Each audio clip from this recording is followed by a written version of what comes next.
Good afternoon. Good afternoon. Good afternoon. Good afternoon. Good afternoon, ma'am. Good afternoon, ma'am. Good afternoon. Good afternoon, ma'am. Good afternoon. എല്ലാരും food കഴിച്ചോ?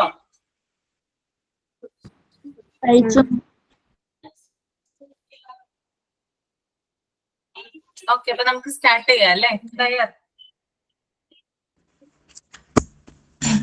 Hi, ma'am.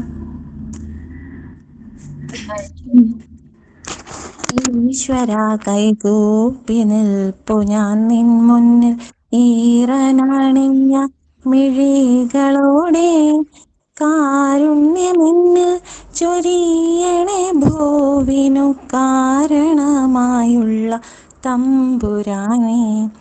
ഈശ്വര കൈകൂപ്പി നിൽപ്പു ഞാൻ നിൻ മുൻപ് ഈറനണിഞ്ഞ മിഴികളോടെ കാരുണ്യമെന്ന് ചൊരിയണേ ഭൂവിനു കാരണമായുള്ള തമ്പുരാനെ.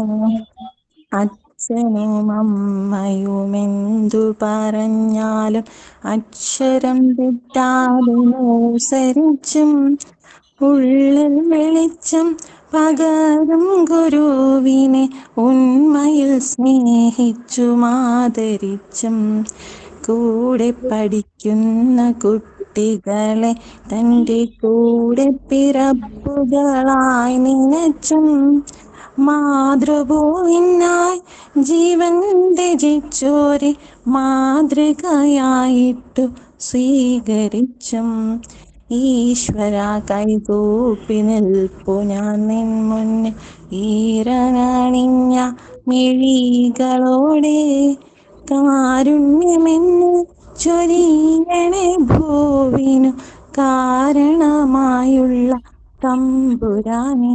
Thank you. Okay. Then sign in. Ma'am, sign in Jolsana. Good afternoon, ma'am, and good afternoon all. ഇന്ന് August 6 Hiroshima ദിനമാണെന്ന് നമുക്ക് എല്ലാവർക്കും അറിയാം അല്ലേ? അതുകൊണ്ട് ഹിരോഷിമ ദിനത്തെക്കുറിച്ച് ഒരു ചെറിയ വിവരണമാണ് ഞാൻ പറയണത്. ലോക മനസാക്ഷിയെ ഞെട്ടിച്ച 1945 കറുത്ത ദിനങ്ങളെ ഓർമ്മപ്പെടുത്തുന്ന വീണ്ടും ഒരു ഹിരോഷിമ ദിനം കൂടി വന്നെത്തി. ലോകത്ത് ആദ്യമായി യുദ്ധത്തിനിടയിൽ അണുബോംബ് ഉപയോഗിച്ച ദിനമായിരുന്നു 1945 ഓഗസ്റ്റ് 6. ലോകം കണ്ടതിൽ വെച്ച് ഏറ്റവും വിനാശകരമായ ഒരു യുദ്ധമായിരുന്നു അത്. ജപ്പാനിലെ ഹോൺഷ്യൂ ദ്വീപിലെ നഗരമായ ഹിരോഷിമയിലാണ് ലോകത്തെ ആദ്യത്തെ അണുബോംബ് വീണത്. നിഷ്കളങ്കരായ ജനതയ്ക്കുമേൽ സാമ്രാജ്യത്വം ചൊരിഞ്ഞ കൊടും ഭീകരത. 1945 ഓഗസ്റ്റ് 6 തിങ്കളാഴ്ച രാവിലെ 8:15 ഹിരോഷിമയിൽ ലിറ്റിൽ ബോയ് എന്ന അണുബോംബ് പതിച്ചത്. അമേരിക്കയുടെ അണ്വായുധ നിർമ്മാണ പദ്ധതിയായ മാൻഹട്ടൻ പ്രൊജക്ടിന്റെ ഭാഗമായി നിർമ്മിച്ച യുറേനിയം ബോംബിൽ 12,500 ടൺ TNTയുടെ പ്രഹരശേഷിയുണ്ടായിരുന്നു. സൂര്യന് തുല്യം ഉയർന്നു പൊങ്ങിയ തീജ്വാലകൾ ഹിരോഷിമ നഗരത്തെ ചാമ്പലാക്കി. 1.5 ലക്ഷത്തോളം പേർ നിമിഷ നേരം കൊണ്ട് ഇല്ലാതായി. ഓഗസ്റ്റ് 9 നാഗസാക്കിയിലും അമേരിക്ക രണ്ടാമത്തെ അണുബോംബ് വർഷിച്ചു. ഇതിൽ 40,000 ജീവനുകൾ പൊലിഞ്ഞു. ഇതോടെ 1945 സെപ്റ്റംബർ 2 ജപ്പാൻ പൂർണ്ണമായും കീഴടങ്ങിയതോടെ രണ്ടാം ലോക മഹായുദ്ധത്തിന് തിരശ്ശീല വീണു. അന്ന് മരിക്കാതെ രക്ഷപ്പെട്ടവരും പിൻതലമുറക്കാരുമായ ലക്ഷക്കണക്കിന് ജനങ്ങൾ ക്യാൻസർ പോലുള്ള മാരക രോഗങ്ങൾ പിടിപെട്ട് മരിച്ചു. ഇന്നും ഹിരോഷിമയെ ദുരിതം വിട്ടൊഴിയുന്നില്ല. അണുവായുധം ഉണ്ടാക്കുന്ന ദുരന്തം എത്രമാത്രം വിനാശകരമാണെന്നതിന് സാക്ഷ്യപത്രമാണ് ഹിരോഷിമയും നാഗസാക്കിയും. ഇനിയൊരു യുദ്ധം വേണ്ടേ വേണ്ട, സമാധാനം മാത്രം മതി എന്ന സന്ദേശം കൂടി ഹിരോഷിമ ദിനം നൽകുന്നു. യുദ്ധം ഒന്നിനും ഒരു പരിഹാരമല്ലെന്നും നഷ്ടങ്ങൾ മാത്രം സമ്മാനിക്കുന്നുള്ളൂ എന്നും എന്റെ സുഹൃത്തുക്കളെ ഏവരെയും ഓർമ്മിപ്പിച്ചുകൊണ്ട് ഞാൻ എന്റെ വാക്കുകൾ അവസാനിപ്പിക്കുന്നു. Sign in by Jyotsna. Thank you all. Okay, then thought of the day. Thought of the day, ma'am, Chinnu. You cannot change your future, but you can change your habits, and surely your habits will change your future. Dr. APJ Abdul Kalam. Okay. Then action song story എന്തെങ്കിലും ഉണ്ടോ?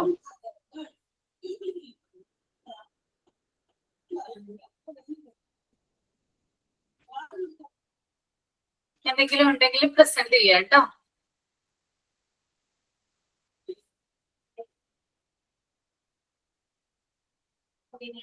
Action song ഉണ്ടോ? ആരെങ്കിലും action song prepare ചെയ്തിട്ടുണ്ടോ? ഇല്ല, പറഞ്ഞിട്ടുണ്ടായിരുന്നല്ലോ ഞാൻ, മറന്നുപോയോ?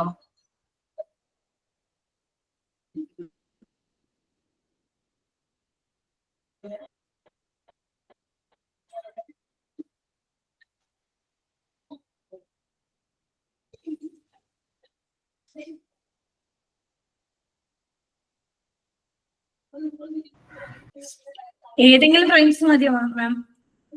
എന്താണ്? ഏതെങ്കിലും കുഞ്ഞു റൈംസ് മതിയോ? മതി മതി.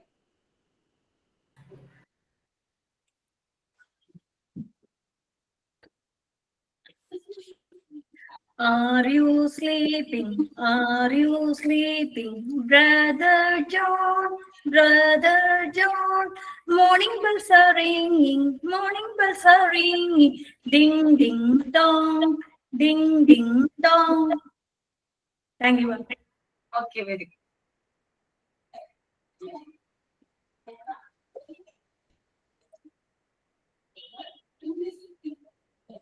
ഓക്കെ, ഇപ്പൊ നമ്മള് ഫുഡ് ആൻഡ് ന്യൂട്രീഷണൽ നീഡ്സ് പറഞ്ഞായിരുന്നു അല്ലെ കഴിഞ്ഞ ക്ലാസ്സില്? അതല്ലേ ഫിനിഷ് ചെയ്തത്?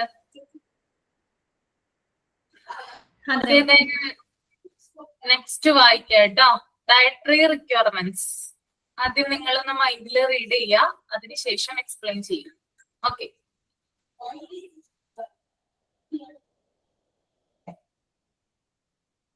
Dietary requirements. ഇപ്പൊ നമ്മളെ ഹെൽത്ത് കെയറിനെ കുറിച്ചല്ലായിരുന്നോ പഠിച്ചേ? ഹെൽത്ത് കെയർ സ്റ്റാർട്ട് ചെയ്തിട്ടേ ഉള്ളൂ. പറഞ്ഞു തരുവായിരുന്നു. ഓക്കെ ഓക്കെ, ബാച്ച് മാറിപ്പോയിട്ടു. സോറി സ്റ്റാർട്ട് ചെയ്തിട്ടുള്ളൂ അല്ലേ? കുറച്ച് ഡെഫിനേഷൻ പറഞ്ഞു തന്നായിരുന്നു മിസ്, അത് നമ്മൾ എഴുതിയെടുത്ത ബുക്കില് അത്ര. Okay, sorry.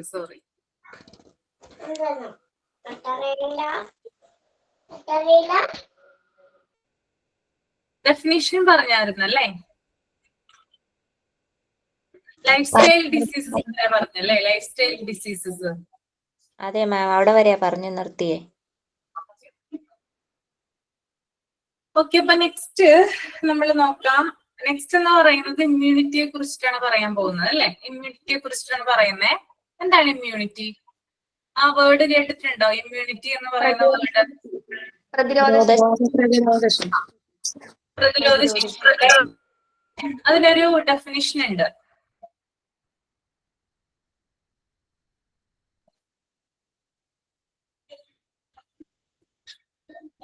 ഓക്കെ, ഞാൻ പറയാം. ആദ്യം ഇംഗ്ലീഷിൽ പറയാം, അത് കഴിഞ്ഞിട്ട് മലയാളത്തിൽ പറയാം കേട്ടോ.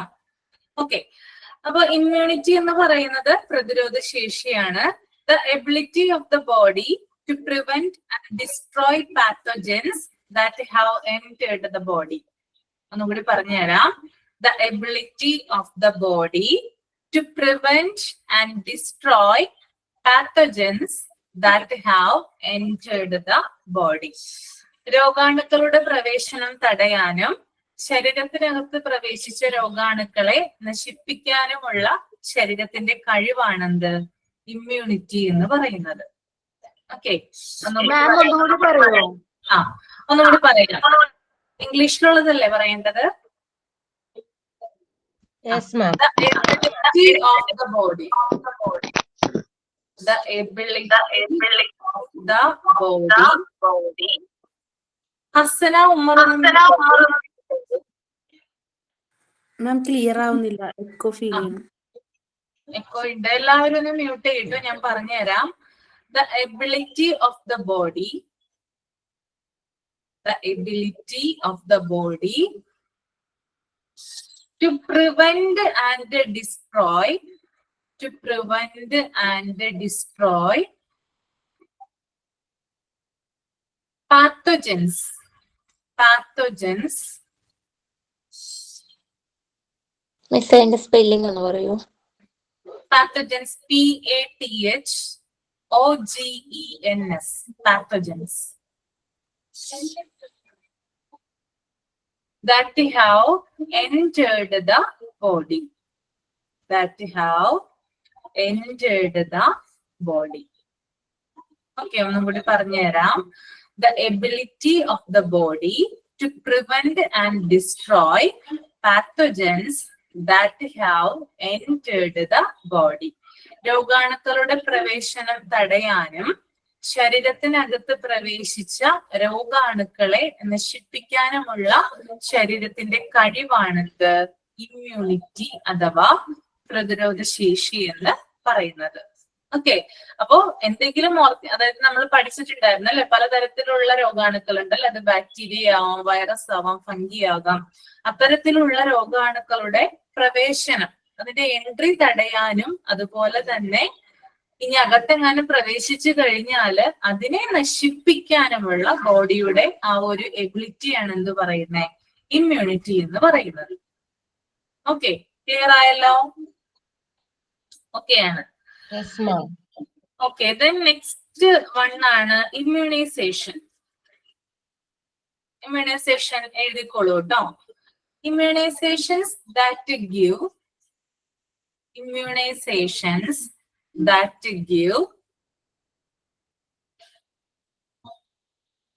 Miss that give G-I-V-E, give the body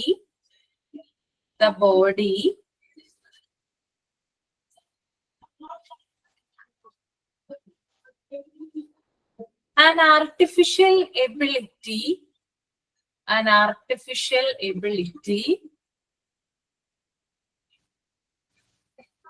to fight diseases.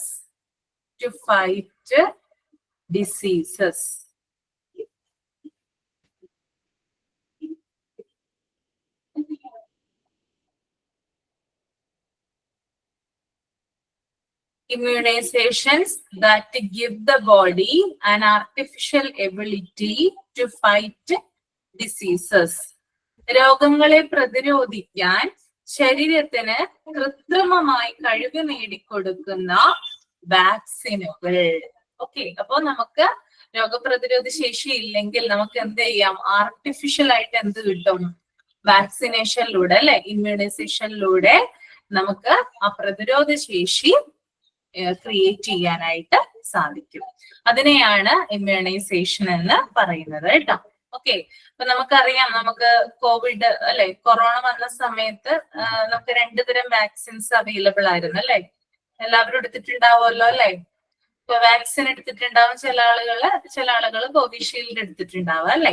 അപ്പൊ എന്തിനു വേണ്ടിയിട്ടാണ് നമുക്ക് തന്നത് immunisation?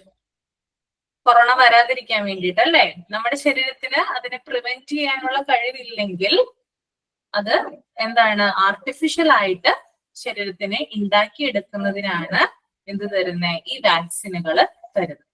Okay, that is immunization കേട്ടോ.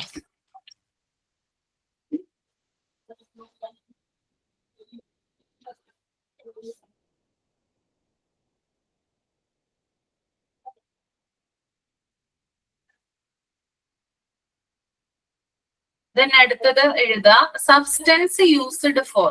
Substance SUBSTANCE, substance used for artificial immunity. Substance used for artificial immunity.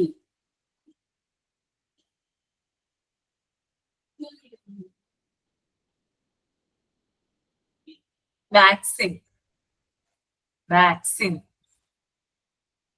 കൃത്രിമ പ്രതിരോധവൽക്കരണത്തിന് ഉപയോഗിക്കുന്ന വസ്തുക്കളാണെന്ത്? വാക്സിനുകൾ എന്ന് പറയുന്നത്. ഓക്കെ, ഇത് fill in the blanks ആയിട്ട് ചോദിക്കാൻ സാധ്യതയുണ്ട്. ചിലപ്പോ ചോദിക്കും അല്ലേ?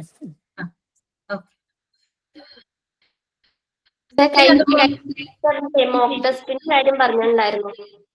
മോക്ക് ടെസ്റ്റ് ഇട്ടിട്ടില്ല അല്ലേ ഞാൻ നിങ്ങൾക്ക്? ഫസ്റ്റ് ചാപ്റ്റർ അല്ലേ? ഞാൻ പറഞ്ഞേക്കാം.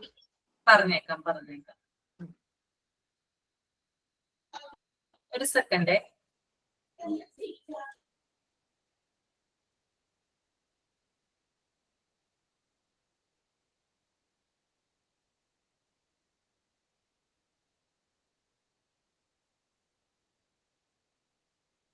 ഹലോ, ഇപ്പൊ പറഞ്ഞ പോയിന്റ് ഒന്നുകൂടെ ഒന്ന് പറയാം.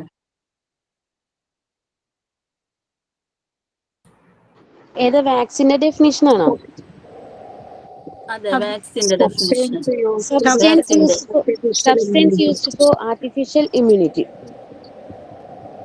Substance used for artificial immunity.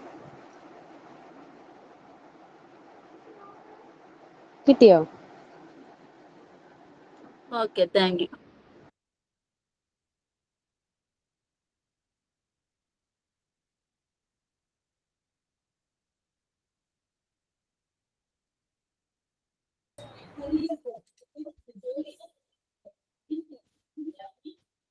Okay,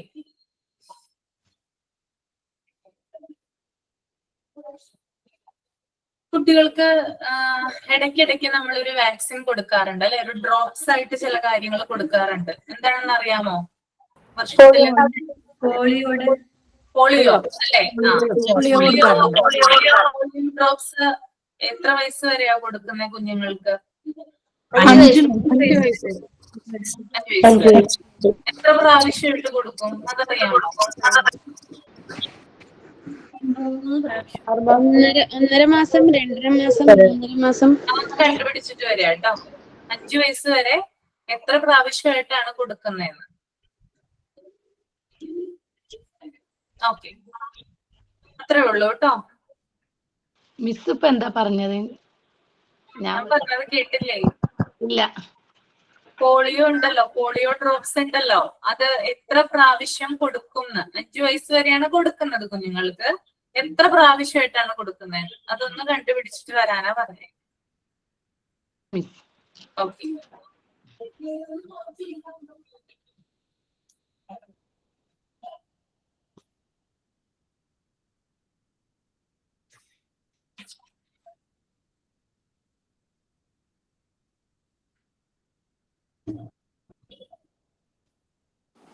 miss ഇത് ആക്ടിവിറ്റി ആണോ?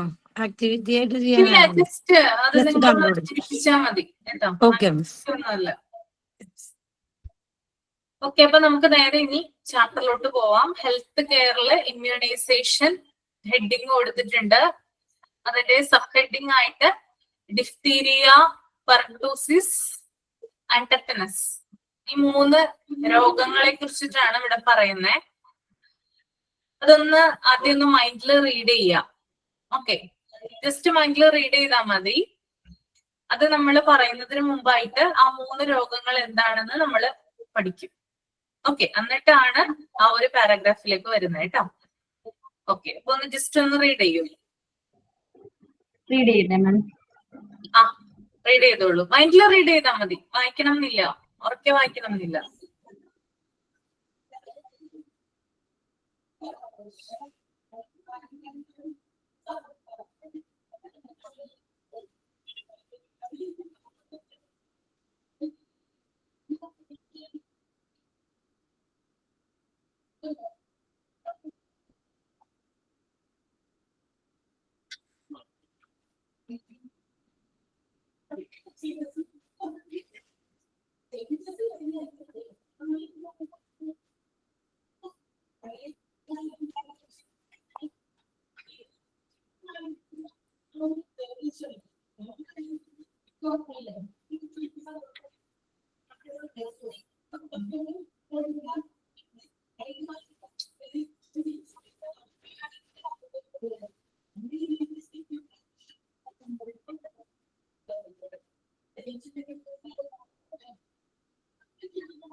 റീഡ് ചെയ്തോ?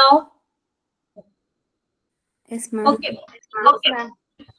ഇതിനകത്ത് ഏതെങ്കിലും ഒരു രോഗത്തെ കുറിച്ച് കേട്ടിട്ടുണ്ടോ? ഈ 3 എണ്ണത്തിലും കേട്ടിട്ടുണ്ട്. വന്നിട്ടുണ്ടോ ആർക്കെങ്കിലും ഇത് നിങ്ങൾക്ക് അല്ലെങ്കിൽ നിങ്ങളുടെ ഫാമിലിയിലുള്ളവർക്ക് അല്ലെങ്കിൽ നിങ്ങളുടെ നെയ്ബർഹുഡിൽ അങ്ങനെയുള്ളവർക്ക് ആർക്കെങ്കിലും ഈ രോഗം ഉള്ളതായിട്ട് അറിയാമോ? ഉണ്ടായിട്ടുണ്ടോ? ഇല്ല അല്ലെ? ഇല്ല.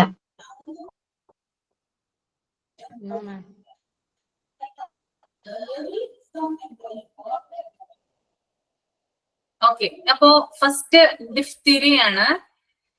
ഡിഫ്തീരിയ എന്ന് പറയുന്ന രോഗം ആദ്യകാലത്ത്, അതായത് 1800-കളിലൊക്കെയാണെന്ന് തോന്നുന്നു, പ്രോപ്പർ ടൈം കൃത്യമാണോ എന്ന് എനിക്കറിയില്ല, ആ ഒരു സമയത്തൊക്കെയാണ് യൂറോപ്യൻ രാജ്യങ്ങളിൽ സ്പ്രെഡ് ആയത്. ഓക്കെ, യൂറോപ്യൻ രാജ്യങ്ങളിലാണ്.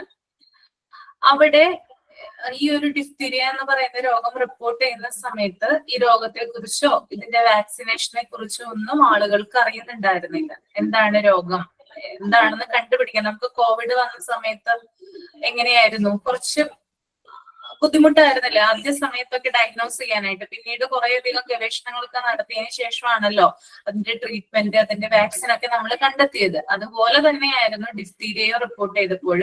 ഇത് സ്പ്രെഡ് ചെയ്യുന്ന സമയത്ത് അവിടെയുള്ള കുട്ടികള്, അതുപോലെ തന്നെ യുവാക്കള്, അവരൊക്കെ മരണപ്പെടുകയുണ്ടായി. ഓക്കെ, കാരണം ഇതിന് വാക്സിൻ കണ്ടെത്തിയിട്ടില്ല, രോഗം എന്താണെന്ന് അറിയുന്നില്ല. ഈ രോഗം വന്ന് കുറച്ചു ദിവസത്തിന് ശേഷം ആളുകൾ മരിക്കുകയാണ് ഉണ്ടായത്. അപ്പോ അതിനുശേഷം ഞാൻ പറഞ്ഞു യൂറോപ്യൻ രാജ്യങ്ങളിലാണ് ആദ്യം ഇത് സ്പ്രെഡ് ചെയ്തത്. അതിനുശേഷം ഇത് നേരെ വടക്കേ അമേരിക്കൻ രാജ്യങ്ങളിലേക്ക് സ്പ്രെഡ് ചെയ്യാനായിട്ട് ആരംഭിച്ചു. നമ്മുടെ നോർത്ത് അമേരിക്ക പോലുള്ള രാജ്യങ്ങളിൽ സ്പ്രെഡ് ചെയ്തു. അപ്പോ അവിടെ സ്പ്രെഡ് ചെയ്യുമ്പോൾ നമുക്കറിയാം, അതായത് ലോകത്ത് എന്ത് തന്നെ, അതായത് അമേരിക്കയിൽ എന്ത് നടന്നാലും ചുറ്റുമുള്ള രാജ്യങ്ങൾ അറിയും, ലോക ശ്രദ്ധ ആകർഷിക്കും അല്ലെ. വളരെ ഫേമസ് ആയിട്ടുള്ള ഒരു സ്ഥലമാണ് അമേരിക്ക. അതുകൊണ്ട് തന്നെ അവിടെ എന്ത് നടന്നാലും എന്ത് ചെയ്താലും ഒക്കെ അത് ചുറ്റുമുള്ള രാജ്യങ്ങളിലോട്ടൊക്കെ ആ വാർത്ത വ്യാപിക്കും. അങ്ങനെ അമേരിക്കയിൽ ഈ രോഗം സ്പ്രെഡ് ചെയ്യുന്ന സമയത്താണ്, അല്ലെങ്കിൽ ആദ്യമായിട്ട് ഈ രോഗം റിപ്പോർട്ട് ചെയ്ത സമയത്താണ് ഈ ഒരു വിവരം ലോക ശ്രദ്ധ ആകർഷിച്ചത്. അല്ലെങ്കിൽ ലോകത്തെ എല്ലാവരും ഈ ഒരു രോഗത്തിനെ കുറിച്ച് അറിയാനായിട്ട് ഇടവന്നത്. അതേപോലെയാണ് മിസ് കൊറോണ വന്നത്. കൊറോണ സ്പ്രെഡായി ചൈന. ഓക്കെ, അപ്പൊ ആ സമയത്ത് എന്താന്ന് വെച്ചാല് ഞാൻ പറഞ്ഞു, പ്രോപ്പർ ആയിട്ട് വാക്സിൻ ഇല്ല, ട്രീറ്റ്മെന്റ് ഇല്ല, ഒന്നുമില്ല. അപ്പൊ അമേരിക്കയിലുള്ള ആളുകൾ വെറുതെ ഇരുന്നില്ല, അതായത് അവിടെയുള്ള സയന്റിസ്റ്റുമാരൊന്നും വെറുതെ ഇരുന്നില്ല. കാരണം അവിടെയുള്ള ആളുകളെ കൂടുതലായിട്ട് മരണപ്പെടുകയാണ് ഉണ്ടാവുന്നത്. കൂടുതലും കുട്ടികളെ ബാധിക്കുന്നു, യുവാക്കളെയും ബാധിക്കുന്നു, അവരൊക്കെ മരിച്ചു പോകുന്നു. അപ്പോൾ അവിടുത്തെ സയന്റിസ്റ്റ്, ഗവേഷണത്തെ ഗവൺമെന്റിന്റെ നേതൃത്വത്തില് 2 സയന്റിസ്റ്റുമാരെ നിയോഗിച്ചു, അപ്പോയിന്റ് ചെയ്തു ഈ രോഗത്തിന് വാക്സിൻ കണ്ടെത്തുന്നതിന് വേണ്ടിയിട്ട്. ഓക്കെ, അങ്ങനെ 2 സയന്റിസ്റ്റുമാരുടെ നേതൃത്വത്തില് ഇതിന് വാക്സിൻ കണ്ടെത്തി. വാക്സിൻ കണ്ടെത്തിയപ്പോ നമുക്കറിയാം, ആദ്യം തന്നെ മനുഷ്യരിൽ പരീക്ഷിക്കില്ല അല്ലെ വാക്സിൻ, മൃഗങ്ങളിലൊക്കെയാണ്, എലികളിലൊക്കെയാണ് കൂടുതൽ പരീക്ഷിക്കുന്നത്. അപ്പൊ ആദ്യം ഈ വാക്സിൻ ഗിനിപ്പന്നികളിലാണ് പരീക്ഷിച്ചത്. ഗിനിപ്പന്നികളിൽ പരീക്ഷിച്ചതിന് ശേഷം ആ വാക്സിൻ സക്സസ്ഫുൾ ആണെന്ന് അവർക്ക് മനസ്സിലായി. തുടർന്ന് ഡിഫ്തീരിയ ബാധിച്ച ആളുകളില് ഇത് പ്രോപ്പർ ആയിട്ട് വാക്സിൻ കൊടുക്കാനായിട്ട് ആരംഭിച്ചു.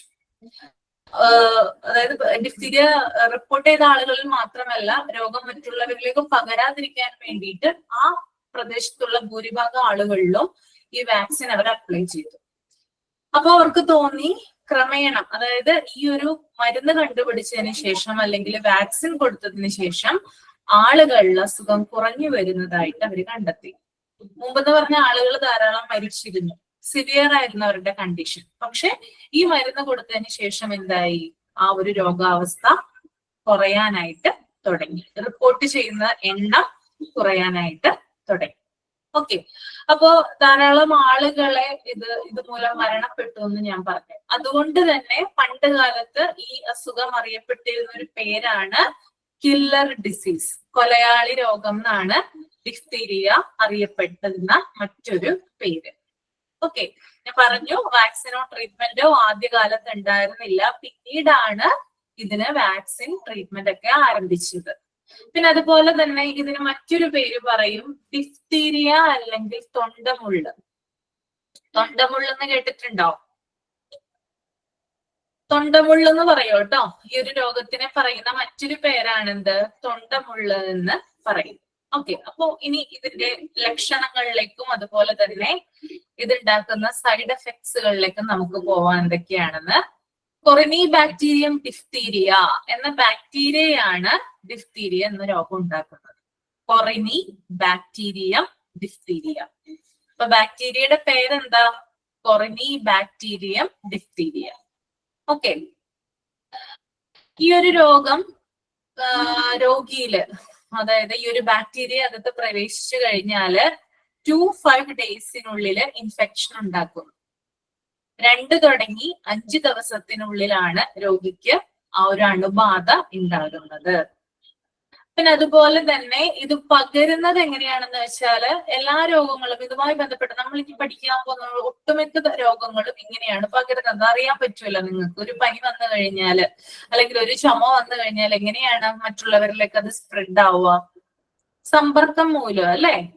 ഓക്കെ, അത് മെയിൻ ആയിട്ട് ഒരു ഡിഫ്തീരിയ രോഗി ചുമയ്ക്കുകയോ അല്ലെങ്കിൽ തുമ്മുകയോ ചെയ്യുമ്പോൾ തെറിക്കുന്ന ചെറുകണികകൾ അല്ലെ, ഡ്രോപ്സ് ഉണ്ടാവും അല്ലെ വായിൽ നിന്നും അതുപോലെ തന്നെ മൂക്കിൽ നിന്നും ഒക്കെ തെറിക്കുന്ന ചെറിയ ചെറിയ ഡ്രോപ്സിലൂടെയാണ് ഈ രോഗം പകരുന്നത്. ഓക്കെ, അങ്ങനെയാണ് ഒരാളിൽ നിന്നും മറ്റൊരാളിലേക്ക് ഈ രോഗം സ്പ്രെഡ് ചെയ്യുക.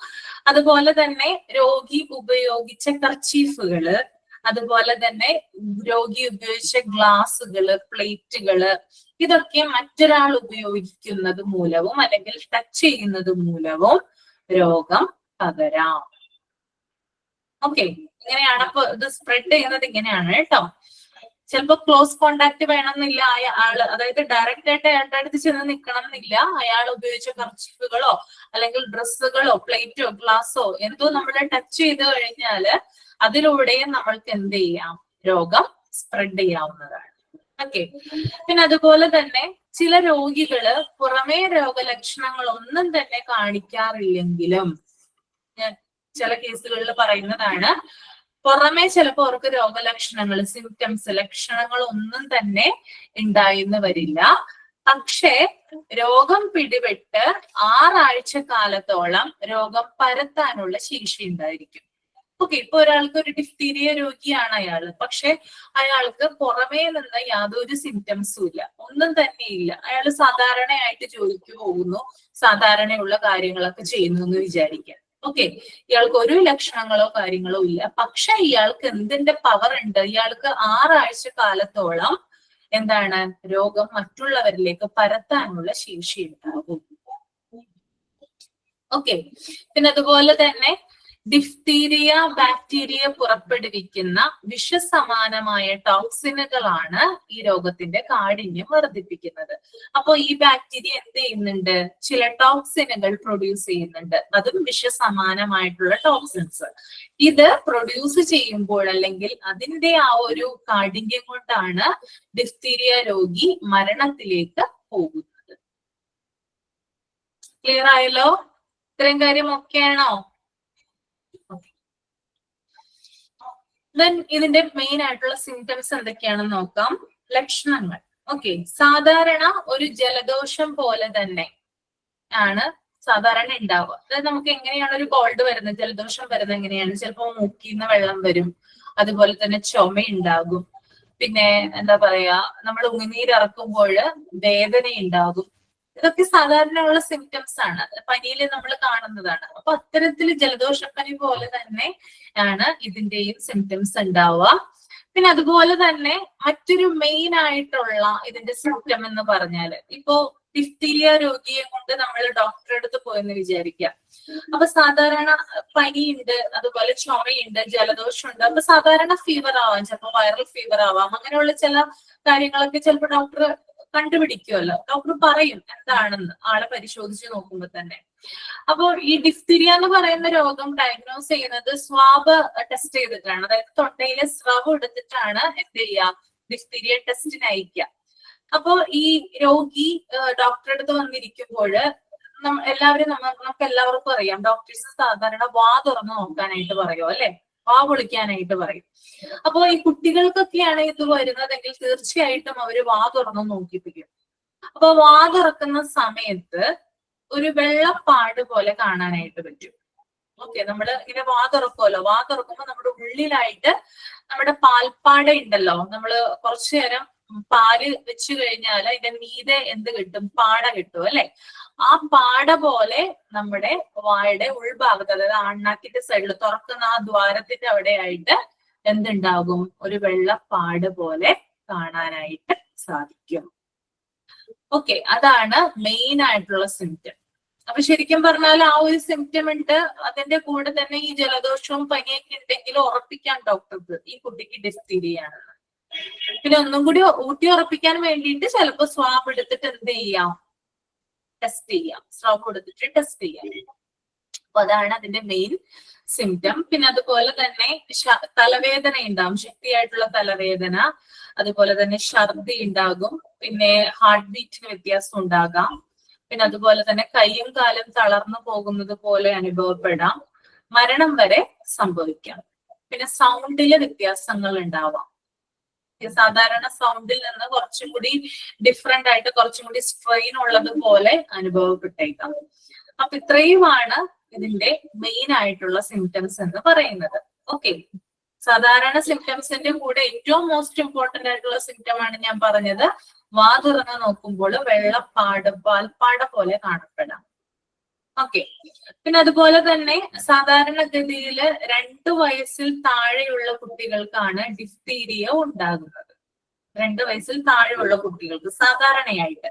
പക്ഷെ കുട്ടികൾക്കുണ്ടെങ്കിൽ എന്ത് ചെയ്യാം? അത് മുതിർന്നവർക്കും സ്പ്രെഡ് ചെയ്യാം. കുട്ടികൾക്ക് വന്നാല് അവരിൽ നിന്ന് മുതിർന്നവരിലേക്കും അത് സ്പ്രെഡ് ചെയ്യാനായിട്ട് ചാൻസ് കൂടുതലാണ്. പിന്നെ പ്രോപ്പർ വാക്സിനേഷൻ എടുത്ത കുട്ടികൾക്കാണെങ്കിൽ ഇത് നമുക്ക് ഒരുവിധം വരാതെ തടയാനായിട്ട് പറ്റും. പ്രോപ്പർ ആയിട്ട് വാക്സിനേഷൻ ഒക്കെ എടുക്കണം. പണ്ട് കാലത്ത് എന്ന് പറഞ്ഞാൽ നമുക്കറിയാം അല്ലെ, ഒരു കുടുംബത്തിൽ തന്നെ 10-15 കുട്ടികളൊക്കെ ഉണ്ടാവാറുണ്ട് പണ്ടത്തെ കാലത്ത്. അപ്പൊ ആ സമയത്തൊന്നും വാക്സിനേഷന്റെ ഇമ്പോർട്ടൻസ് എന്താണ്, അല്ലെങ്കിൽ അത് കൊടുക്കേണ്ട ആവശ്യകത എന്താണെന്നൊന്നും ആളുകൾക്ക് അറിയില്ല. പക്ഷെ ഇപ്പൊ അങ്ങനെയല്ല, കുറച്ചും കൂടി എഡ്യൂക്കേറ്റഡ് ആണ് പാരന്റ്സ് അല്ലെ. അപ്പൊ അവർക്കറിയാം എന്തൊക്കെ സമയത്താണ് കൊടുക്കേണ്ടതെന്ന്. അപ്പൊ ഈ ഒരു രോഗത്തിന്റെ പ്രത്യേകത, പ്രോപ്പർ വാക്സിനേഷൻ നമ്മൾ എടുത്തു കഴിഞ്ഞാല് കുട്ടികൾക്ക് ഇത് വരാതെ നോക്കാനായിട്ട് സാധിക്കും. ഓക്കെ, അപ്പോ ഇതിനെ ഒരു 90-95% ഇതിനെ പ്രിവെന്റ് ചെയ്യുന്ന വാക്സിൻ ആണെന്ത്? DPT vaccine. DPT അതാണ് ഡിഫ്തീരിയ, പെർട്ടൂസിസ് ആൻഡ് ടെറ്റനസ്. ഈ 3 രോഗങ്ങൾക്ക് കൂടി ഒരു ഒറ്റ വാക്സിൻ ആയിട്ടാണ് നൽകുന്നത്. അതിന്റെ പേരാണെന്ത്? DPT വാക്സിൻ എന്ന് പറയുന്നത്. പിന്നെ അതുപോലെ തന്നെ ഈ ഒരു രോഗം വന്നു കഴിഞ്ഞാൽ ഇതിന്റെ മോർട്ടാലിറ്റി റേറ്റ് എന്ന് പറയുന്നത് ഭയങ്കര ഹൈ ആണ്. മരണനിരക്ക് കൂടുതലാണ്, ഇതിന്റെ കോംപ്ലിക്കേഷൻസ് കൂടുതലാണ്. ഹാർട്ട് ബീറ്റിന് വ്യത്യാസം വരാം, അതുപോലെ തന്നെ ന്യൂമോണിയ ഉണ്ടാകാം രോഗം തീവ്രമായി കഴിഞ്ഞാല്. ഇതൊക്കെ ഇതിന്റെ മെയിൻ ആയിട്ടുള്ള സിവിരിറ്റി കൂട്ടുന്ന കാര്യങ്ങളാണ്. ഓക്കെ, ഇത്തരം കാര്യങ്ങളൊക്കെ അല്ലേ?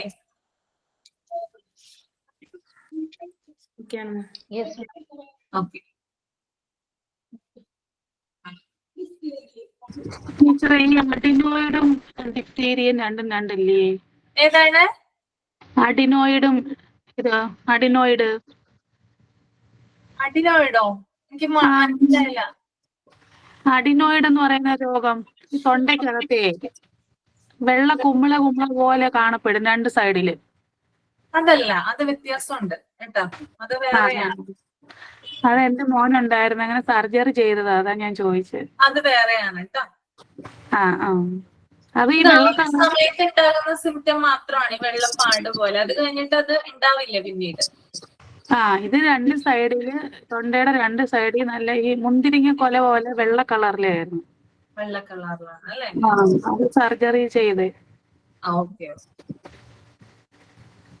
ഓക്കെ, ഇനി നമുക്കതൊന്ന് വായിക്കാം അല്ലെ? ആരാണ് ഇതൊന്ന് ഡീറ്റെയിൽ ആയിട്ട് എക്സ്പ്ലെയിൻ ചെയ്യാം? ഈ പാരഗ്രാഫ് എക്സ്പ്ലെയിൻ ചെയ്യാമോ? എല്ലാരും വായിച്ചതല്ലേ?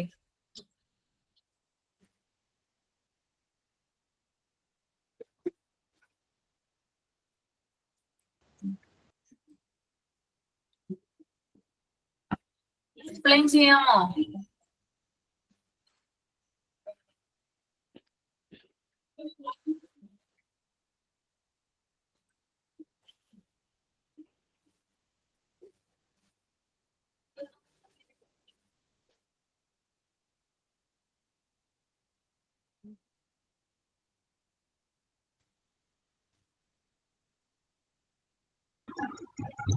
മാം ആ പാരഗ്രാഫ് മാത്രമാണോ?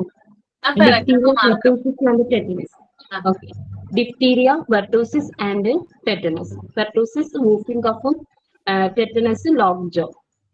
Immunization against these three diseases is given in one conduct shot, the DPT shot. അതായത് നമുക്ക് ഇമ്മ്യൂണൈസേഷൻ കിട്ടുന്നത് ഈ 3 രോഗങ്ങൾക്കും ഒറ്റ DPT ഷോട്ടിലാണ്. അതായത് DPT എന്ന് പറയുന്ന വാക്സിനിലൂടെയാണ് കുട്ടികൾക്ക് അത് നൽകുന്നത്. ഇത് 3 രോഗങ്ങൾക്കും ഒരേപോലെയാണ് കൊടുക്കുന്നത്. The first is given when the baby is 6 weeks old. അതായത് കുട്ടി ജനിച്ച 6 ആഴ്ചയ്ക്കുള്ളിലാണ് ആദ്യത്തെ ഡോസ് കൊടുക്കുക. Followed by a second at 10 weeks. രണ്ടാമത്തെ ഡോസ് 10 weeksന് ഫോളോ ചെയ്യും അതിന്റെ തന്നെ, ആ ഫസ്റ്റ് ഇതിന്റെ തന്നെ.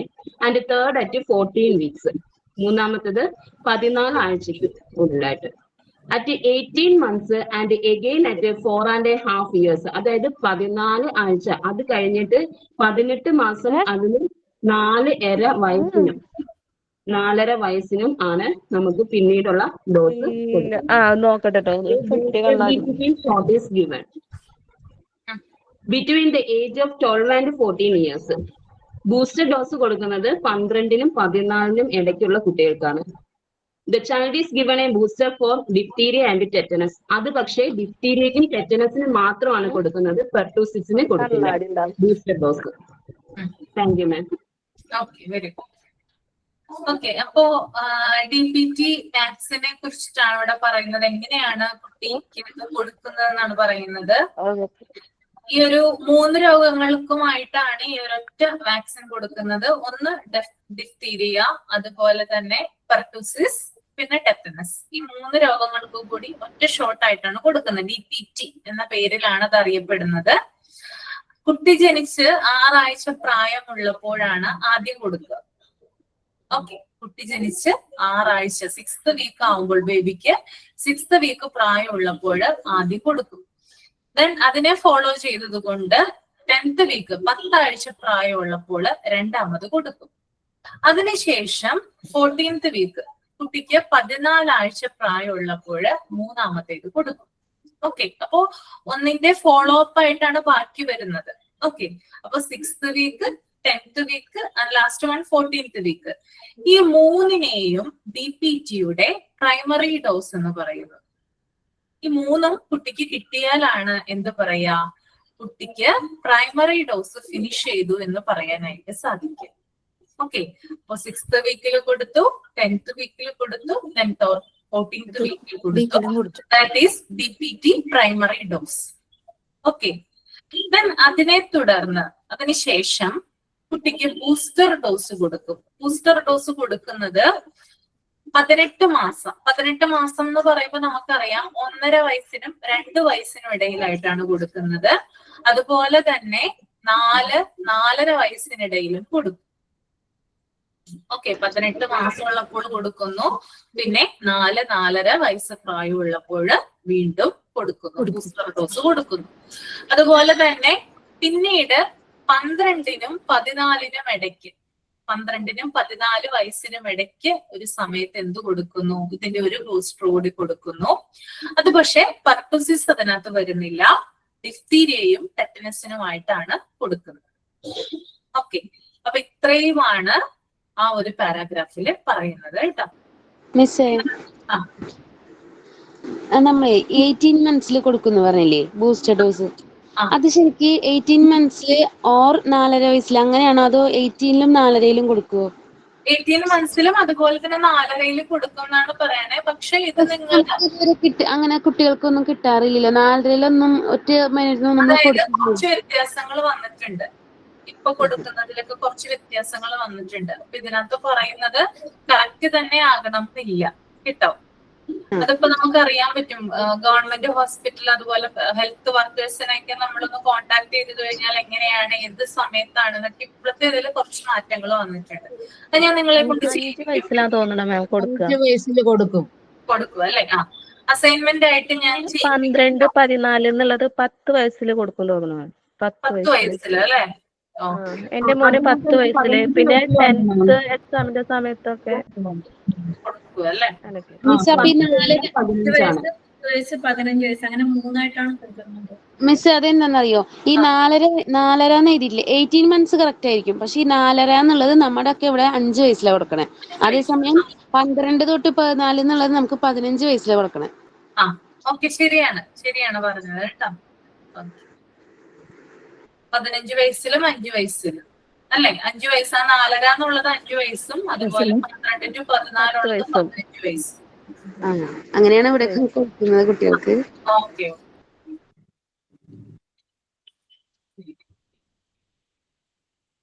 പിന്നെ അതുപോലെ തന്നെ ഇപ്പോ ഡിഫ്തീരിയ കേസുകൾ കൂടുതൽ റിപ്പോർട്ട് ചെയ്യുന്ന സ്ഥലമാണെങ്കിൽ, ഫോർ എക്സാമ്പിൾ മലപ്പുറത്ത് നിന്ന് ആരെങ്കിലും ഉണ്ട് ഇതിനകത്ത്? മലപ്പുറം ഇല്ല. ഈ മലപ്പുറത്ത് നമ്മള് പാലക്കാടുണ്ടായിരുന്നല്ലോ മിസ്, പാലക്കാട് നിന്നുണ്ടായിരുന്നു അല്ലെ. നമ്മൾ ഇടയ്ക്ക് ന്യൂസ് കേൾക്കാറുണ്ട്, മലപ്പുറത്ത് ഡിഫ്തീരിയ റിപ്പോർട്ട് ചെയ്തു. 2019 ന്യൂസ് ഉണ്ടായിരുന്നു, ഒരു കുടുംബത്തിലെ 5 പേർക്ക് ഡിഫ്തീരിയ റിപ്പോർട്ട് ചെയ്തു. അപ്പൊ ഇടയ്ക്കിടയ്ക്ക് ഈ ഒരു സ്ഥലത്ത്, അതായത് ചില പ്രത്യേക സ്ഥലങ്ങളിൽ ഈ രോഗം റിപ്പോർട്ട് ചെയ്യാറുണ്ട്. അപ്പൊ അങ്ങനെയാണെങ്കിൽ ഒരു 10 വർഷം കൂടുമ്പോൾ അവിടുത്തെ പ്രദേശത്തെ ആളുകൾക്ക് ഇത്തരത്തിലുള്ള DT വാക്സിൻ എടുക്കാറുണ്ട്. പെട്ടൂസിസ് പെടുന്നില്ല, ഡിഫ്തീരിയക്കും ടെറ്റനസുമായിട്ട് വാക്സിൻസ്, അതായത് ഗവൺമെന്റ് കൊടുക്കുന്നതാണ്. ഇങ്ങനെ ഇടയ്ക്കിടയ്ക്ക് ഈ ഒരു രോഗം റിപ്പോർട്ട് ചെയ്യുന്ന സ്ഥലമാണെങ്കിൽ 10 വർഷം കൂടുമ്പോൾ അവിടുത്തെ ആളുകൾക്ക് വാക്സിൻ പ്രൊവൈഡ് ചെയ്യാറുണ്ട്. ആ ഒരു കാര്യം ശ്രദ്ധിക്കുക കേട്ടോ. പിന്നെ അതുപോലെ തന്നെ ഞാൻ നേരത്തെ പറഞ്ഞിട്ടുണ്ടായിരുന്നു, തൊണ്ടയിലെ സ്വാബ് അല്ലെ, ത്രോട്ട്, നമ്മുടെ തൊണ്ടയിലെ സ്രാവം എടുത്തിട്ടാണ് എന്ത് ചെയ്യുക, ഡിഫ്തീരിയ ടെസ്റ്റ് ചെയ്യുക, ഡിഫ്തീരിയ ഡയഗ്നോസിസിന് നിർണയത്തിന് അയക്കുക. പിന്നെ അതുപോലെ തന്നെ ഇത് വന്നു കഴിഞ്ഞാല് ഇതിന്റെ ട്രീറ്റ്മെന്റ് എന്ന് പറയുന്നത് ആന്റി ടോക്സിൻ ട്രീറ്റ്മെന്റ്, അതുപോലെ ആന്റിബയോട്ടിക്സ് കൊടുക്കാറുണ്ട് രോഗികൾക്ക്. പിന്നെ അതുപോലെ തന്നെ പെൻസിലിൻ, എറിത്രോസയാമിൻ എന്ന് പറയുന്ന മെഡിസിൻസ് ഒക്കെ ഇതിന് ഫോളോ അപ്പ് ചെയ്യുന്ന ട്രീറ്റ്മെന്റിൽ വരുന്നതാണ് കേട്ടോ. ഓക്കെ. പിന്നെ അതുപോലെ തന്നെ ഇപ്പോ നമ്മള് ഒരു കുട്ടിക്ക് ഡിഫ്തീരിയ ആണെന്ന് വിചാരിക്കുക, പക്ഷെ നമ്മൾ പുറത്ത് ആരും അറിഞ്ഞിട്ടില്ല, ഡയഗ്നോസ് ചെയ്തിട്ടില്ല. ആ കുട്ടിക്ക് ഡിഫ്തീരിയ ആണ്, ആ കുട്ടിയുമായിട്ട് നമ്മൾ ഇന്ററാക്ട് ചെയ്തു എന്ന് വിചാരിക്കുക. ഫോർ എക്സാമ്പിൾ, ഇപ്പൊ ഡിഫ്തീരിയ ഉള്ള ഒരു കുട്ടിയുടെ ബർത്ത്ഡേ ഫംഗ്ഷൻ ആണ്. ഓക്കെ. അപ്പൊ ആ ബർത്ത്ഡേ ഫംഗ്ഷന് നമ്മൾ പോകും അല്ലെ. പോയി കഴിഞ്ഞാൽ ആ കുട്ടിയുമായിട്ട് നമ്മൾ ക്ലോസ് കോണ്ടാക്ട് വെക്കും അല്ലെ. ചിലപ്പോ ഷേക്ക് ഹാൻഡ് കൊടുക്കാം, അല്ലെങ്കിൽ എന്താ പറയാ, നമ്മള് ഗിഫ്റ്റ് കൊടുക്കാം. പരസ്പരം എന്താണ്, ഒരു ക്ലോസ് കോണ്ടാക്റ്റിലാണ് വരുന്നത്. നമ്മള് ബർത്ത്ഡേ ഫംഗ്ഷൻ കഴിഞ്ഞ് തിരിച്ചു വന്നു കഴിഞ്ഞ് പിറ്റേ ദിവസമായിരിക്കും അറിയാം കുട്ടിക്ക് ഡിഫ്തീരിയ ആണെന്ന്. അപ്പൊ അതേവരെ അത്രയും നേരം വരെ നമ്മൾ അറിഞ്ഞിട്ടുണ്ടാവില്ല, അല്ലെങ്കിൽ ആരും തന്നെ അറിഞ്ഞിട്ടുണ്ടാവില്ല. പെട്ടെന്ന് പിറ്റേ ദിവസം ആ കുട്ടിയെ പനിയായിട്ട് ഹോസ്പിറ്റലിൽ കൊണ്ടുപോവുകയും തുടർന്ന് ഡയഗ്നോസ് ചെയ്യുമ്പോഴായിരിക്കും അറിയുന്നത് ഡിഫ്തീരിയ ആണ്. അപ്പോ ഇങ്ങനെയുള്ള കേസിൽ നമ്മൾ ആ കുട്ടിയുമായിട്ട് നമ്മൾ ക്ലോസ് ആയിട്ട് കോണ്ടാക്ട് ചെയ്തു എന്ന് ഇരിക്കുക, അല്ലെങ്കിൽ ആ ഒരു പേടി നമ്മൾക്ക് ഉണ്ടെങ്കിൽ ഉടനെ തന്നെ നമ്മൾക്ക് ഡോക്ടറെ കൺസൾട്ട് ചെയ്യാവുന്നതാണ്. അപ്പൊ ഡോക്ടർ എന്താണ്, എറിത്രോസയാമിൻ എന്ന് പറയുന്ന ടാബ്ലറ്റ് തരും. അതൊരു 10 ദിവസം കഴിക്കാനായിട്ട് പറയും. ഇതിനെ പ്രിവെന്റ് ചെയ്യുന്നതിന് വേണ്ടിയിട്ടാണ് കേട്ടോ. ഓക്കെ. അപ്പൊ ആ ഒരു കാര്യം കൂടി ഇവിടെ ചെയ്യാറുണ്ട്. ഇത്രയുമാണ് ഡിഫ്തീരിയ എന്ന് പറയുന്ന കാര്യം. പിന്നെ അതുപോലെ തന്നെ നമ്മൾ നേരത്തെ പറഞ്ഞിട്ടുണ്ടായിരുന്നു, പ്രൈമറി ഡോസും ബൂസ്റ്റർ ഡോസും ഒക്കെ എടുക്കണം കറക്റ്റ് ആയിട്ട്. ഇത് എടുത്തില്ലെങ്കിൽ എന്താ പറയാ, അത് എന്താ പറയുക, ഇത് ഈ ഒരു രോഗം റിപ്പോർട്ട് ചെയ്യാനുള്ള അല്ലെങ്കിൽ വരാനുള്ള ചാൻസ് കൂടുതലാണ്. അപ്പൊ അങ്ങനെയുള്ള കേസിലൊക്കെ ആണെങ്കിൽ ഒരു 4 ആഴ്ച ഇടവിട്ടിട്ടൊക്കെയാണ്. ഇപ്പോ കറക്റ്റ് ആയിട്ട് ഇപ്പൊ 6th വീക്കിലാണ് ആദ്യം കുട്ടിക്ക് കൊടുക്കേണ്ടത് അല്ലെ, അല്ലെങ്കിൽ 10th വീക്ക് 14th വീക്കിലൊക്കെ കുഞ്ഞുങ്ങൾക്ക് യഥാസമയം വാക്സിൻ കൊടുത്തില്ലെങ്കിൽ ഒരു ഉടനെ തന്നെ ഒരു എന്താ പറയാ, ഹോസ്പിറ്റലിനെ സമീപിക്കുക, അല്ലെങ്കിൽ ഒരു ഹെൽത്ത് വർക്കറിനെ കോണ്ടാക്ട് ചെയ്യുക. എന്നിട്ട് അവര് പറയുന്നത് പോലെ തന്നെ കുട്ടിക്ക് വാക്സിൻ കൊടുക്കാനായിട്ട്, പിന്നീട് ഇത് റീസ്റ്റാർട്ട് ചെയ്യാനായിട്ട് ശ്രമിക്കുക. ഓക്കെ, ക്ലിയർ ആയില്ലേ? Yes ma'am.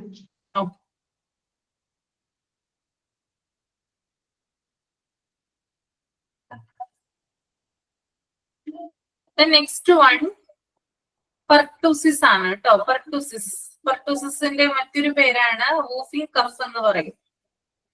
കേട്ടിട്ടുണ്ടോ?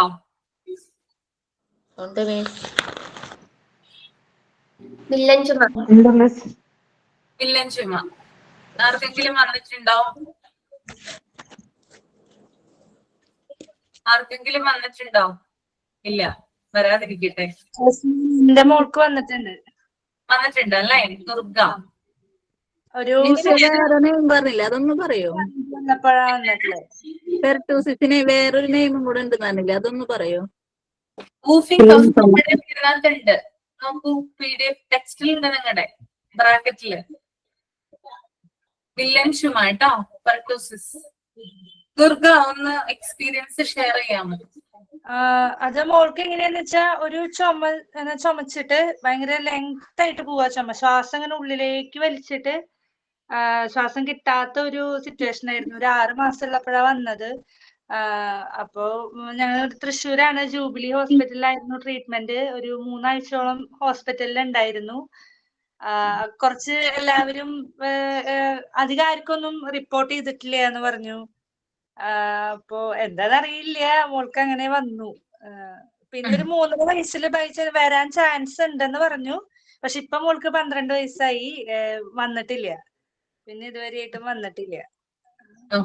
നമുക്കാകെ പേടിയാവും, ചുമ കാണുമ്പോ ഭയങ്കര പേടിയാവും. ശ്വാസം മോൾക്ക് കിട്ടാണ്ട് 6 മാസം എന്ന് പറയുമ്പോ അറിയാലോ, ചെറിയ കുട്ടിയല്ലേ. അങ്ങനെയൊക്കെ ആയിരുന്നു മോൾക്ക്. ഓക്കെ, അപ്പൊ നമുക്ക് നോക്കാം എന്താണെന്ന് കേട്ടോ. ഞാൻ ഈ പറയുന്ന കാര്യങ്ങളൊക്കെ ഉണ്ടോന്നൊന്ന് നോക്കൂ കേട്ടോ ദുർഗ. ഇനി എന്തെങ്കിലും ഞാൻ വിട്ടുപോയിട്ടുണ്ടെങ്കിൽ അതൊന്ന് ആഡ് ചെയ്യൂ കേട്ടോ. Okay okay okay. അപ്പൊ പെർട്ടൂസിസ് അഥവാ വൂഫിംഗ് കഫ് അഥവാ വില്ലൻ ചുമ എന്ന് പറയുന്നത് കുട്ടികളിൽ കണ്ടുവരുന്ന ഒരു രോഗമാണ്. കുട്ടികളിൽ കണ്ടുവരുന്ന ഒരു രോഗാവസ്ഥയാണ് എന്ത് ഈ പെർട്ടൂസിസ് എന്ന് പറയുന്നത്. ചെറിയ ചുമയിൽ തുടങ്ങി പിന്നെ വളരെ വലിയ രീതിയിൽ നിർത്താതെ ചുമയ്ക്കുകയും ഇതിന്റെ തീവ്രത കൂടിക്കഴിഞ്ഞാൽ ചുമച്ച് ഛർദ്ദിക്കുകയും ചെയ്യും. ഓക്കെ, ആദ്യം ചെറിയ ചുമയിലായിരിക്കും തുടങ്ങുക, പിന്നീട് അത് നിർത്താതെ, അതായത് അതിന്റെ ലെങ്ത് ഇങ്ങനെ കൂടിക്കൊണ്ടിരിക്കും. ഓക്കെ, അതിന്റെ ആ ഒരു ആവർത്തനം റിപ്പീറ്റേഷൻ കൂടിക്കൊണ്ടിരിക്കും. നിർത്താതെ കുഞ്ഞ് ചുമയ്ക്കുകയും ഒടുവിൽ ചുമച്ച് ഛർദ്ദിക്കുകയും ചെയ്യുന്നു. ഓക്കെ, അതിന്റെ സെവറിറ്റി കൂടുതലാവുമ്പോഴാണ് ചുമച്ച് ഛർദ്ദിക്കുക കേട്ടോ. ഓക്കെ, ഈ ഒരു രോഗം അല്ലെങ്കിൽ ഈ ഒരു പെർട്ടൂസിസ് എന്ന് പറയുന്ന രോഗം ഒരു ബാക്ടീരിയ ഡിസീസ് ആണ്. അതായത് ബാക്ടീരിയ പരത്തുന്ന ഒരു രോഗമാണ്. ബോർഡെല്ല പെർട്ടൂസിസ് എന്ന് പറയുന്ന ഒരു രോഗാണുവാണ്, ഒരു ബാക്ടീരിയയാണ് ഇത് സ്പ്രെഡ് ചെയ്യിക്കുന്നത്. ബോർഡെല്ല പെർട്ടൂസിസ് കേട്ടോ. ബോർഡെല്ല പെർട്ടൂസിസ് എന്ന് പറയുന്ന ബാക്ടീരിയ കാരണം ഉണ്ടാകുന്ന രോഗമാണെന്ത് ഈ ഒരു പെർട്ടൂസിസ് എന്ന് പറയുന്നത്. ഓക്കെ, പിന്നെ അതുപോലെ തന്നെ ചില കുട്ടികളില്, എല്ലാ കുട്ടികളിലും ഉണ്ടാവില്ല, ചുമ ഉണ്ടാകും. മെയിൻ ആയിട്ടുള്ള സിംറ്റം അതാണ്. അതുപോലെ തന്നെ നേരിയ പനി ഉണ്ടാകും ചില കുട്ടികൾക്ക്. അതുപോലെ തന്നെ മൂക്കൊലിപ്പ് ഉണ്ടാകാം. പിന്നെ ശ്വാസം ഉള്ളിലേക്ക് എടുക്കുമ്പോൾ വലിയ ഒച്ച ഉണ്ടാകും. ശ്വാസം ഉള്ളിലേക്ക് എടുക്കാൻ അല്ലെങ്കിൽ ശ്വാസം ബ്രെത്ത് ചെയ്യാനായിട്ട് കുറച്ച് ബുദ്ധിമുട്ടുണ്ടാകും.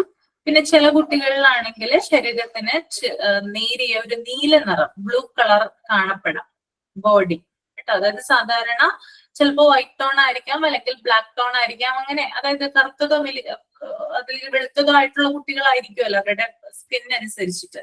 പക്ഷെ അവരുടെ ബോഡിയിൽ സാധാരണയുള്ളതിനേക്കാൾ ഉപരിയായിട്ട് ഒരു നീല കളർ അല്ലെങ്കിൽ ഒരു ബ്ലൂയിഷ് കളറ് കാണാനായിട്ട് സാധിക്കും. പിന്നെ അതുപോലെ തന്നെ 1 വയസ്സിന് താഴെയുള്ള കുട്ടികൾക്കാണ് ഈ രോഗം കൂടുതലായിട്ട് കണ്ടുവരുന്നത്, അല്ലെങ്കിൽ വന്നു കഴിഞ്ഞാൽ തീവ്രമാകാനായിട്ട് സാധ്യതയുള്ളത് 1 വയസ്സിന് താഴെയുള്ള കുഞ്ഞുങ്ങളിൽ. ഓക്കെ, പിന്നെ അതുപോലെ തന്നെ ചുമയുടെ കാഠിന്യം മൂലം നമുക്കറിയാം ചെറിയ കുഞ്ഞുങ്ങളിലാണ് ഇത് വരുന്നത്. അപ്പൊ നമുക്കത് കണ്ടു നിൽക്കാനായിട്ട് പറ്റില്ല അല്ലെ. വലിയവര് ചുമച്ചാല് നമുക്ക് കണ്ടു നിൽക്കാൻ പറ്റില്ല. അപ്പൊ നോക്കി നോക്കിയേ, ചെറിയ കുഞ്ഞുങ്ങളാണെങ്കിൽ എന്തോരം ബുദ്ധിമുട്ടുണ്ടാവും അല്ലെ. ചുമച്ചവര് ഭയങ്കരമായിട്ട് ആവശ്യതയാവും. അപ്പൊ ചുമയുടെ കാഠിന്യം മൂലം തലച്ചോറിൽ രക്തസ്രാവം ഉണ്ടാകുന്നു. ഓക്കെ, അതായത് ഇന്റേണൽ ബ്ലീഡിങ് ചിലപ്പോ ഉണ്ടായിന്ന് വരാം. അപ്പോ എന്ത് ചെയ്യാം, ഈ രോഗം മാരകമായേക്കാം. പിന്നെ അതുപോലെ തന്നെ രോഗി അതായത് രോഗാവസ്ഥ അതായത് തീവ്രമായി കഴിഞ്ഞാല് വെന്റിലേറ്റർ ചികിത്സ രോഗിക്ക് ആവശ്യം വന്നേക്കാം. ഓക്കെ, രോഗത്തിന്റെ കാഠിന്യം കൂടിക്കഴിഞ്ഞാല്. പിന്നെ അതുപോലെ തന്നെ ഇത് സ്പ്രെഡ് ചെയ്യുന്നത് എങ്ങനെയാണെന്ന് വെച്ചാൽ നേരത്തെ ഞാൻ പറഞ്ഞതുപോലെ തന്നെ രോഗി മൂക്കു ചീറ്റുമ്പോഴോ അല്ലെങ്കിൽ ചുമയ്ക്കുമ്പോഴോ മറ്റുള്ളവരിലേക്ക് രോഗം വ്യാപിക്കാം. പിന്നെ അതുപോലെ തന്നെ ഇന്ത്യയിലൊക്കെ ആണെങ്കിൽ ഇത് ഏറ്റവും കൂടുതൽ റിപ്പോർട്ട് ചെയ്യപ്പെട്ടിട്ടുള്ളത് ചേരികളിൽ അല്ലെ, സ്ട്രീറ്റ് ഏരിയകളിൽ നമുക്കറിയാം അല്ലെ. ഉത്തരേന്ത്യൻ സംസ്ഥാനങ്ങളിലൊക്കെ നമ്മൾ ചെന്ന് കഴിഞ്ഞാൽ ധാരാളം ചേരി പ്രദേശങ്ങൾ കാണാം. അവിടെയൊക്കെ താഴ്ന്ന നിലവാരത്തിലാണ് ആളുകൾ ജീവിക്കുന്നത് അല്ലെ. പ്രത്യേകിച്ചും കുഞ്ഞുങ്ങള്, ധാരാളം കുഞ്ഞുങ്ങളൊക്കെ പ്രദേശങ്ങളില് പലരും ടെന്റൊക്കെ കെട്ടിയിട്ട് താമസിക്കുന്നത് കാണാം, ഭിക്ഷ എടുത്ത് ജീവിക്കുന്നതൊക്കെ കാണാം. അപ്പോ ശരിയായിട്ടുള്ള അതായത് ശരിയായ താഴ്ന്ന നിലവാരമില്ലാത്ത അല്ലെങ്കിൽ താഴ്ന്ന നിലവാരത്തിൽ ജീവിക്കുന്ന, അത് പ്രത്യേകിച്ച് മലിനമായിട്ടുള്ള ജലം അല്ലെങ്കിൽ മലിനമായിട്ടുള്ള ഭക്ഷണം, ശുചിത്വമില്ലായ്മ, ഇത്തരത്തിലുള്ള കാര്യങ്ങൾ കൊണ്ടാകാം അങ്ങനെ വരുന്നത്. അപ്പോ ആ ഒരു വിഭാഗം അല്ലെങ്കിൽ അത്തരത്തിലുള്ള ആളുകൾക്കാണ് ഇത് കൂടുതലായിട്ട് ഇന്ത്യയില് റിപ്പോർട്ട് ചെയ്യപ്പെട്ടിട്ടുള്ളത്. ഓക്കെ, പിന്നെ അതുപോലെ തന്നെ 7 to 14 days ആണ് ഇൻക്യുബേഷൻ പീരീഡ്. രോഗാണു ഉള്ളിൽ പ്രവേശിച്ച് 7 തുടങ്ങി 14 ദിവസം വരെ എന്ത് ചെയ്യാം, ആ ഒരു ബാക്ടീരിയ നമ്മുടെ ഉള്ളിൽ ഉണ്ടാകാം അല്ലെങ്കിൽ രോഗം പരത്താനുള്ള ശേഷി ഉണ്ടാകാം. പിന്നെ ഈ ഒരു ബാക്ടീരിയയുടെ പ്രത്യേകത എന്താണെന്ന് വെച്ചാല് ഇത് മൂക്കു മുതൽ ശ്വാസനാളി വരെ ഈ ബാക്ടീരിയകള് പറ്റിപ്പിടിച്ചിരിക്കും. ഓക്കെ, നമ്മുടെ മൂക്കു മുതൽ ശ്വാസനാളി വരെയാണ് ഈ ബാക്ടീരിയ പറ്റിപ്പിടിച്ചിരിക്കുന്നത്.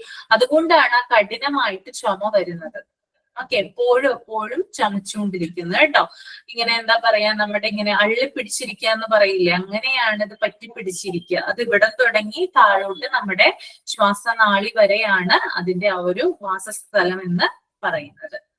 പിന്നെ 3 സ്റ്റേജ് ആയിട്ടാണ് ഇതിനെ തിരിച്ചിരിക്കുന്നത്.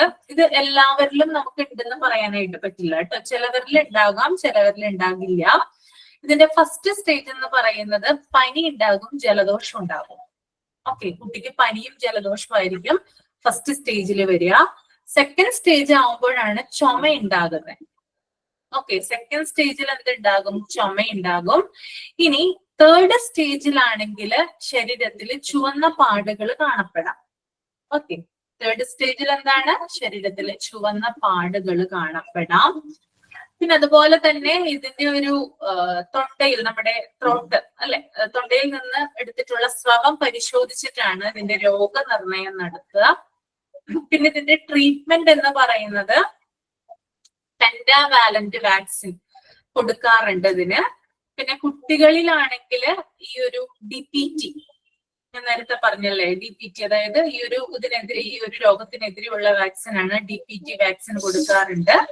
പിന്നെ അതുപോലെ തന്നെ DTaP കൊടുക്കാറുണ്ട്. DTaP വാക്സിൻ ആണ് DTaP.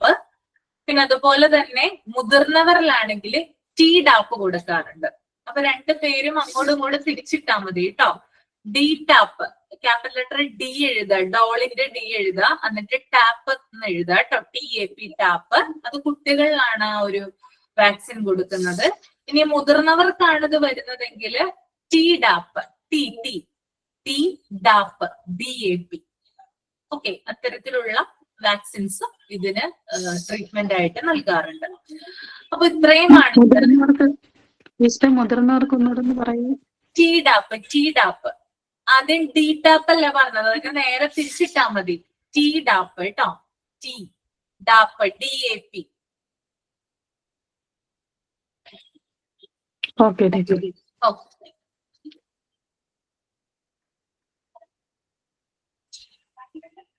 ഓക്കെ. അപ്പൊ ഇത്രയും ഉള്ളൂ ഈ ഒരു പെർട്ടൂസിസിനെ കുറിച്ച് പറയാൻ കേട്ടോ. ഓക്കെ, അപ്പോ എല്ലാരും ക്ലിയർ ആയെന്ന് വിചാരിക്കുന്നു. അപ്പൊ 2 രോഗങ്ങളെ കുറിച്ചിട്ടാണ് നമ്മൾ ഇന്ന് ഡിസ്കസ് ചെയ്തത്. ഒന്ന് ഡിഫ്തീരിയയെ കുറിച്ച് പറഞ്ഞു, മറ്റൊന്ന് പെർട്ടൂസിസ്. ഓക്കെ, അപ്പൊ നമുക്ക് വൈൻഡപ്പ് ചെയ്യാം. ആരാണ് സൈൻ ഔട്ട് ചെയ്യുന്നത്? ഓക്കെ, ചെയ്തോളൂ കേട്ടോ. ഇന്ന് നമുക്ക് നല്ലപോലെ എല്ലാവർക്കും മനസ്സിലാക്കി ക്ലാസ് എടുത്തു തന്ന മിസ്സിനും അതുപോലെ തന്നെ എന്റെ എല്ലാ ഫ്രണ്ട്സിനും നന്ദി പറഞ്ഞുകൊണ്ട് സൈൻ ഔട്ട് ചെയ്യുവാണ്. Sign out by Jaseela. Okay thank you. Thank you ma'am. Next ക്ലാസ്സിൽ കാണാം. Thank you ma'am. Okay thank you. Thank you ma'am. Thank you ma'am. Thank you. Thank you. Thank you ma'am. Thank you ma'am.